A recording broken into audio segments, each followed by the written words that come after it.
En principio, muy buenas noches, Pastor Nelson y queridos compañeros. En esta oportunidad vamos a dar paso a nuestra exposición. Como primer punto a tratar está puesto los ojos en Jesús, estudiante Abigail Ajuacho. Nos vamos a basar en el libro de Hebreos del capítulo 12, del versículo 1 al 11. En el capítulo 12:1 podemos tal vez explicando, ¿no? Que teniendo tal vez tan bellos ejemplos de testimonio de una vida consagrada a Dios, desechamos el sastre de nuestra concupiscencia y del pecado que ascendía a nuestras vidas de continuo para que podamos coser con paciencia y diligencia la vida que nos fue puesta como atletas, ¿no? Disciplinados que buscan alcanzar la meta, que es Jesús. También en el capítulo 12, versículo 2, nos habla que la mente puede fácilmente perder el enfoque del llamado de Dios. Para no perderlo, el escritor nos recomienda, ¿no?, fijar nuestra mirada en Jesús, reconociéndole como el autor y consumador de nuestra fe, cuyo ejemplo de vida y consagración soportó la cruz y la maldición que conlleva ser esclavo de ella, humillándose a sí mismo para que luego Dios le entregara su autoridad. También en el capítulo 12, versículo 3 nos habla que si nosotros nos consideramos no débiles y frágiles, consideramos entonces que aquel que ha ido perseverando en medio de la situación que representaban los pecadores para el cumplimiento de su ministerio, pues hacerlo nos dará el aliento para permanecer inmutables al propósito divino.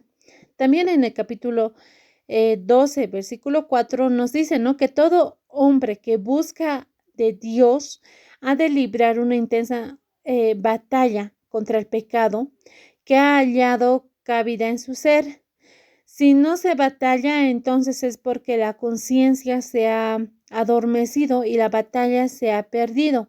El pecado es personificado, ¿no?, como el adversario.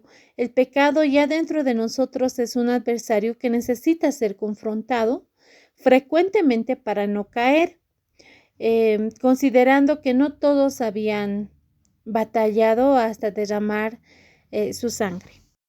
También en el versículos 5 y 6 nos dicen, ¿no?, que es muy importante que como hijos amados de Dios vamos considerando, ¿no?, lo que es la disciplina a la que nos vamos sometiendo como la oportunidad de abandonar nuestra vieja naturaleza. Tal vez ese lastre, ¿no?, que nos impide avanzar y podamos dejar de un lado el pecado que nos sometía para vivir en libertad que solo nos ofrece el Espíritu Santo.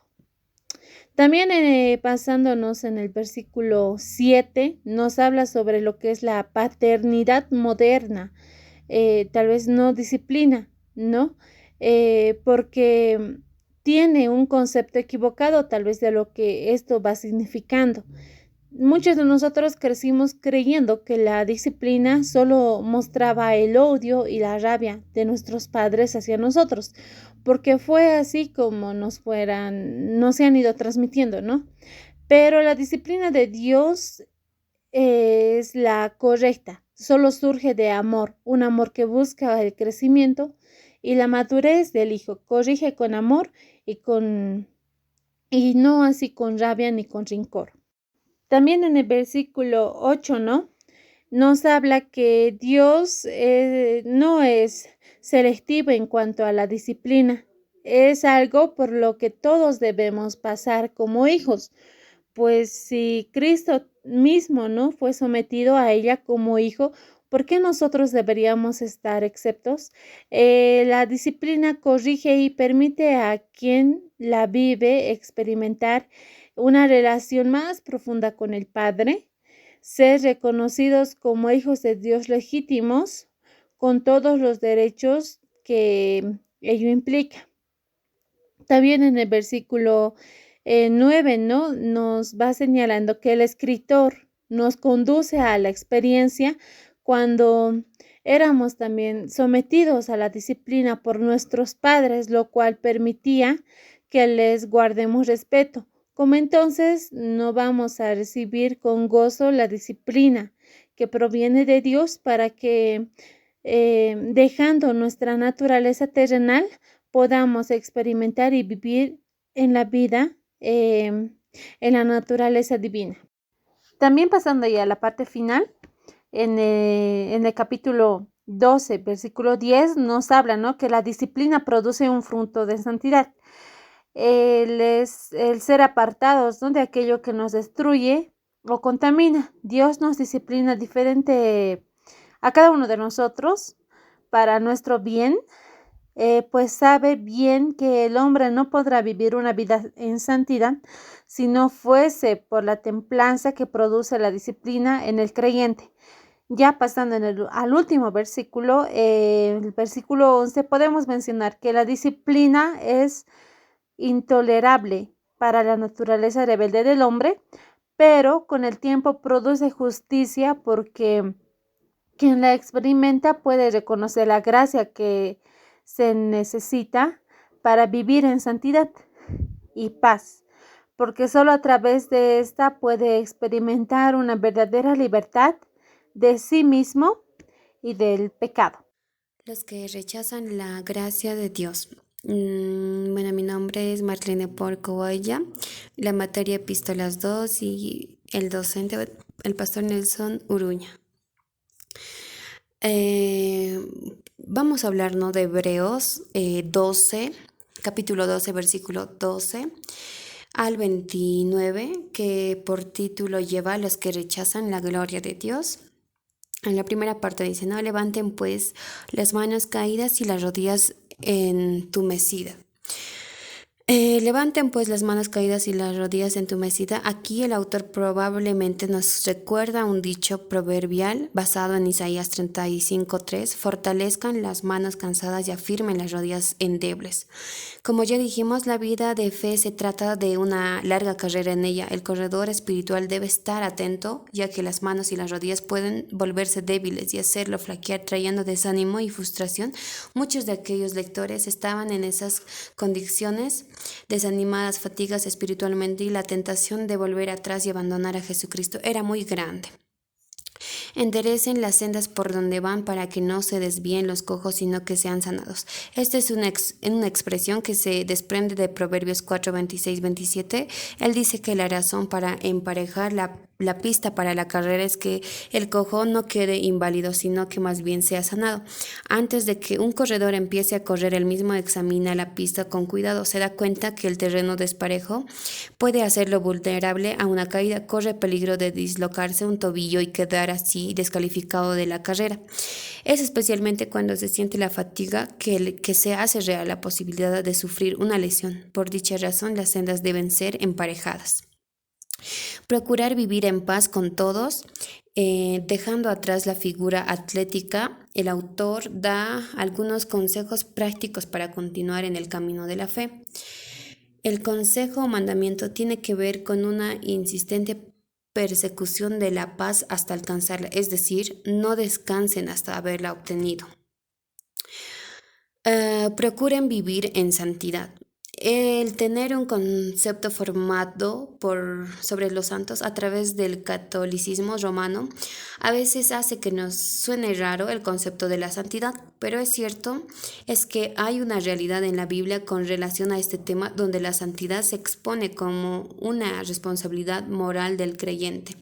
La palabra santo significa puro, limpio, física y especialmente moral y espiritualmente. También se traduce como separado, apartado, puesto aparte y consagrado. Evidentemente, estos conceptos están íntimamente relacionados, ya que para ser puros y limpios debemos separarnos de toda contaminación, suciedad y pecado. Gracia sí, amargura no. El autor prosigue con un solemne llamado a prestar atención a efectos de no perderse los beneficios que trae la gracia de Dios sobre el creyente. El llamado es fundamentalmente personal, pero también incluye la responsabilidad que tenemos como cuerpo de Cristo de velar por nuestros hermanos. Enderecen las sendas por donde van para que no se desvíen los cojos, sino que sean sanados. A partir del versículo 18 al 24, el autor introduce un tema nuevo. Pero en realidad no es así, sino que el autor vuelve al tema de su escrito, el contraste entre el antiguo y nuevo pacto. El autor hace un contraste entre el monte Sinaí como ejemplo del monte donde se había dado la ley con el miedo que producía no solo en el pueblo, sino también en Moisés. La presencia de Dios en todo su esplendor, poder y majestad y el monte de Sión, el Sinaí, inspiraba terror, temblor y distancia al pueblo de Dios. El de Sión, por el contrario, invita al acercamiento sin temor a la vida, al gozo, a la comunión, al compañerismo y a la intimidad con Dios. Responsabilidades, escuchar a Dios y serle fiel. La última sección del texto contiene un nuevo llamado de atención para el creyente. Debemos tener cuidado, ¿no?, con desechar al que habla, no escuchándolo. El que habla al hombre es Dios. Lo hizo primero por los profetas, luego por el Hijo y ahora por la palabra de Dios. La Biblia, ¿no? El autor no está acusando a sus lectores, no dice que sean culpables de negarse a escuchar a Dios. Más bien nos anima pastoralmente a prestar atención a la palabra de Dios cuando la oyen. Les recuerda cómo fueron disciplinados los israelitas en el desierto cuando se negaron a escuchar las advertencias del Señor. Como representante de Dios, Moisés le había dado claras instrucciones y advertencias, pero ellos no hicieron caso, no se dieron cuenta o no quisieron darse cuenta que el rechazar la palabra de Dios es equivalente a rechazar a Dios mismo. En conclusión, todas estas consideraciones y consejos prácticos que nos da el autor de Hebreos son básicamente la respuesta del cristiano al hecho central que ha venido desarrollado en todo su escrito. Cristo es superior a todo y nuestro gran sumo sacerdote en quien podemos confiar y a quien podemos acercarnos en completa libertad. El autor nos anima a no vivir con miedo, sino con respeto, haciendo la voluntad de Dios y para que, a pesar de las pruebas o dificultades que puedan existir, perseveremos en gozo, en santidad, la gratitud y el servicio. Todo, absolutamente todo, lo recibimos por gracia. Nuestra respuesta entonces debe ser una obediencia total y amorosa a Él.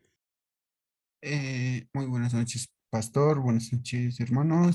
Luego continúo con la explicación de Hebreos, capítulo 13. Mi nombre es Rubén Plaza, Inca, y vamos a seguir. Hebreos, capítulo 13, en Hebreos capítulo 13, 1 al 25, ¿no? Tiene 25 versículos. Dice que más importante es notar que no se trata aquí de una mera serie de exhortaciones prácticas, sino de la continuación hasta el fin del gran esfuerzo espiritual del autor por apartar a los hebreos de sus errores y llevarles al terreno propio del creyente, que se goza en la plenitud de la obra de Cristo. Hasta carga, esta carga pesa sobre como las cargas de los profetas del Antiguo Testamento, y bien que deja atrás las amonestaciones más solemnes, no cesa de exhortar a los creyentes hasta el fin, aduciendo ejemplos e ilustraciones para rematar los poderosos argumentos.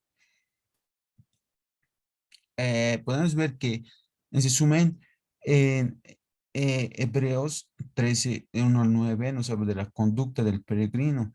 En Hebreos, eh, es todo sobre la conducta, ¿no? Sobre la conducta en Hebreos 13, del 1 al 9. Podemos ver que en Hebreos 13, 1, podemos ver, ¿no?, el amor fraternal que hay entre los peregrinos. También recordamos el estudiante en el fin del capítulo 12, ¿no?, donde la complicación, contemplación del reino inmovible, eh, del reino inmovible ayudará al caminante espiritual a ver los acontecimientos y las circunstancias en su debida perspectiva. Tal caminante tendría que mirar a sus hermanos de la forma en que Dios les miraba, como miembros de Cristo y ciudadanos de su reino, siendo el objeto especial de su amor. Mm, Como nos dice, ¿no?, en Hebreos 13, 2. Sigan amándose unos a otros fraternalmente. No se olviden de practicar la hospitalidad, pues gracias a ella algunos sin saberlo hospedaron ángeles, dice, ¿no? Entonces, aquí nos enseñan, ¿no? Sobre el amor fraternal que debemos tener, ¿no? Eh, hacia hacia nuestros hermanos, y sobre el amor fraternal, porque pues gracias a ellas algunos sin saberlo hospedaron ángeles, como nos dice, ¿no?